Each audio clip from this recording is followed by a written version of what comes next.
be inside. What's the white noise?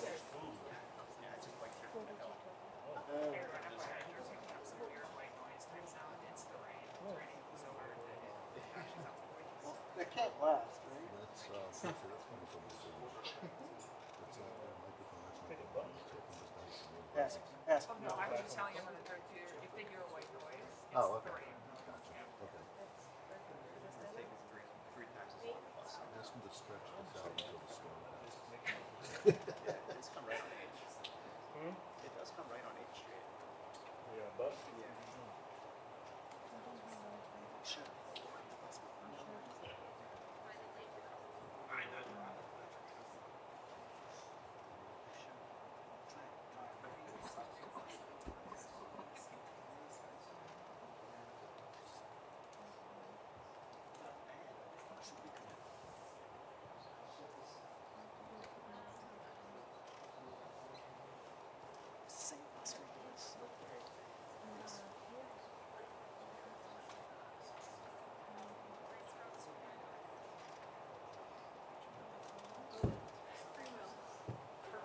Thank you.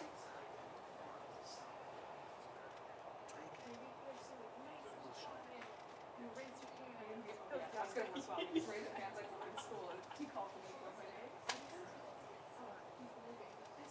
He's moving. Okay, two things. The president is moving and en route here to Green Room.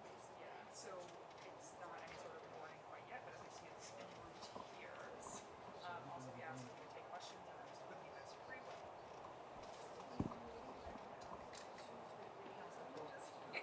Sorry, he has free will. He may or may not, and it's up to him. Yeah, Rod. Okay.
Two calls.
Good afternoon.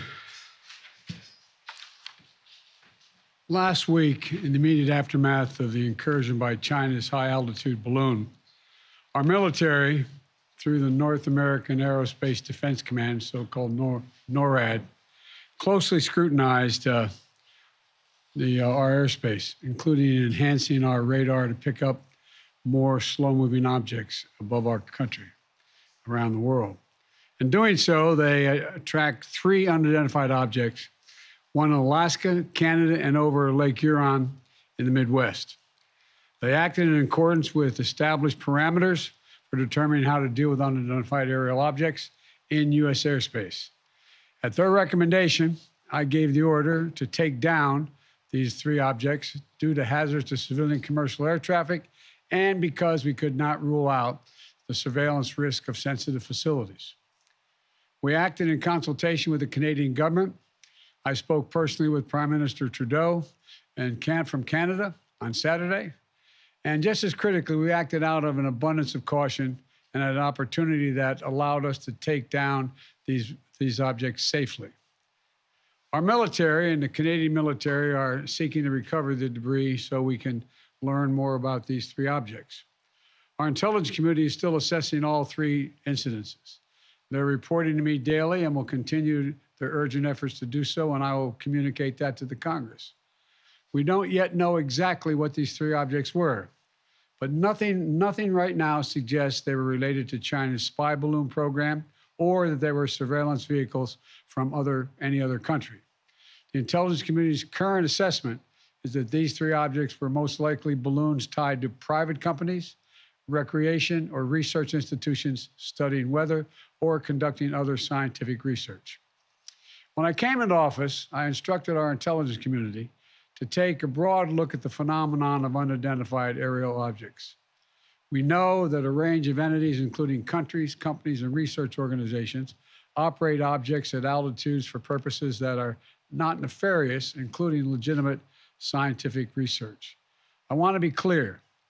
We don't have any evidence that there has been a sudden increase in the number of objects in the sky. We're now just seeing more of them, partially because the steps we've taken to increase our radars, to narrow our radars.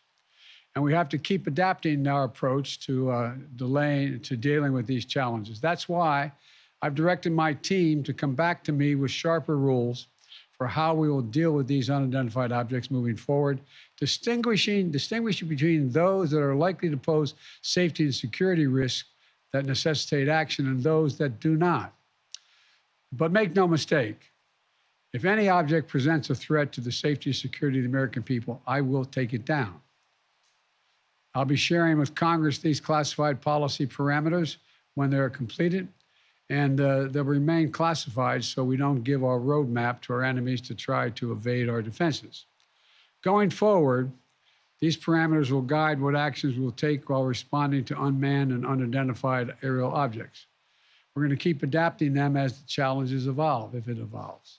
In addition, I've directed my national security advisor to lead a government-wide effort to make sure we are positioned to deal safely and effectively with the objects in our airspace. First, we will establish a better inventory of unmanned airborne objects in space above the United States airspace and make sure that inventory is accessible and up to date.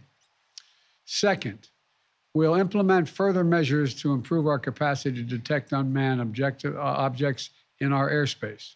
Third, we'll update the rules and regulations for launching and maintaining unmanned objects in the skies above the United States of America.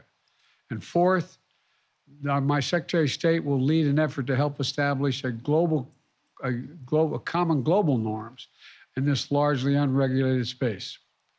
These steps will lead to safer and more secure skies for our air travelers, our military, our scientists, and for people on the ground as well. That's my job as your President, Commander-in-Chief.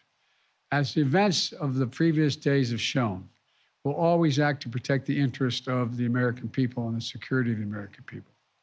Since I came to office, we've developed the ability to identify, track, and study high-altitude surveillance balloons connected with the Chinese military. When one of these high-altitude surveillance balloons entered our airspace over the continental United States earlier in the month, I gave the order to shoot it down as soon as it would be safe to do so. The military advised against shooting it down over land because of the sheer size of it. It was the size of multiple school buses and posed a risk to people on the ground if it was shot down where people lived. Instead, we tracked it closely, we analyzed its capabilities, and we learned more about how it operates. And because we knew its path, we were able to protect sensitive sites against collection. We waited until it was safely over water, which would not only protect civilians, but also enable us to recover substantial components for further analytics. And then we shot it down, sending a clear message. The violation of our sovereignty is unacceptable. We'll act to protect our country, and we did. Now, this past Friday, we put restrictions on 6 firms that directly support the People's Republic Liberation Army, the People's Liberation Army Aerospace Program. That includes airships and balloons, denying them access to U.S. technology. We briefed our diplomatic partners and our allies around the world, and we know about China's program and where their balloons have flown. Some of them have also raised their concerns directly with China. Our exports have lifted components of the Chinese balloon's payload off the ocean floor. We're analyzing them as I speak, and what we learn will strengthen our capabilities. Now, we'll also continue to engage with China, as we have throughout the past 2 weeks. As I've said since the beginning of my administration, we seek competition, not conflict with China. We're not looking for a new Cold War, but I make no apologies, and we will compete. And we'll responsibly manage that competition so that it doesn't veer into conflict. This episode underscores the importance of maintaining open lines of communication between our diplomats and our military professionals. Our diplomats will be engaging further, and I will remain in communication with President Xi. I'm grateful for the work of the last several weeks of our intelligence, diplomatic, and military professionals who have proved once again to be the most capable in the world. And I want to thank you all. Now look, the other thing I want to point out is that we are going to keep our allies and the Congress contemporaneously informed of all we know and all we learn. And I expect to be speaking with President Xi, and I hope we're going to get to the bottom of this. But I make no apologies for taking down that balloon. Thank you very much.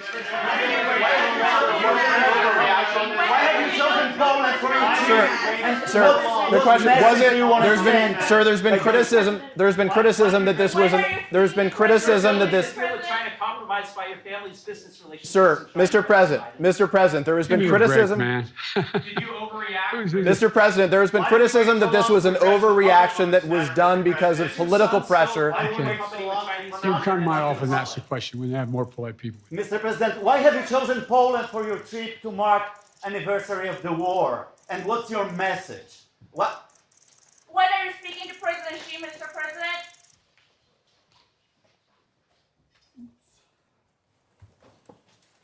That seems bad.